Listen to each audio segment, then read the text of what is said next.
Touchscreens are great to display user interfaces that change a lot, and touch interaction is a powerful way to directly manipulate virtual objects on a screen.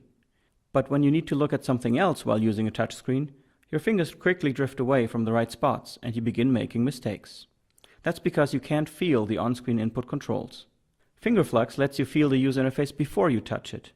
That way, it can help you before you start hitting the wrong keys. We call this near-surface interaction. FingerFlux uses a table that contains an array of electromagnets. These create a complex magnetic field on and above the table surface that can be controlled dynamically.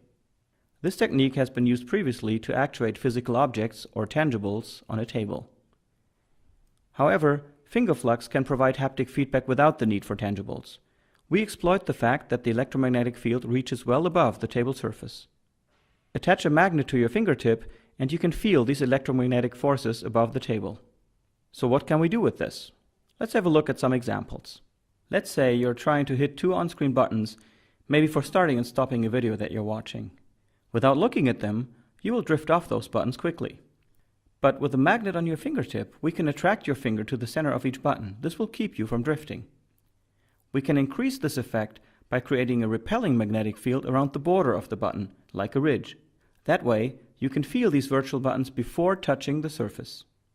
Another example is Snap to Grid, a well-known concept from graphical user interfaces. FingerFlux can bring this technique to interactive tables. Whenever you get near one of the white dots, your finger snaps to it. Our electromagnetic array allows us to change these magnetic effects dynamically. This is essential to support a changing on-screen user interface on a table. FingerFlux can also support constraints inside an on-screen control. Moving along this bar, for example, is easy, but moving away from it beyond its endpoints or up and down is more difficult. Magnetic fields beneath the bar attract your finger, while repelling fields around the bar push your finger back when you cross the bar's boundaries. Unlike most haptic feedback techniques, FingerFlux can create directed feedback. It can pull your finger where you should be going, even when you're not looking. This example shows how your finger could be guided through a maze. By attracting your finger in the right direction, while pushing it away from other directions, the system lets you feel where your finger has to go next. We evaluated FingerFlux in two user studies.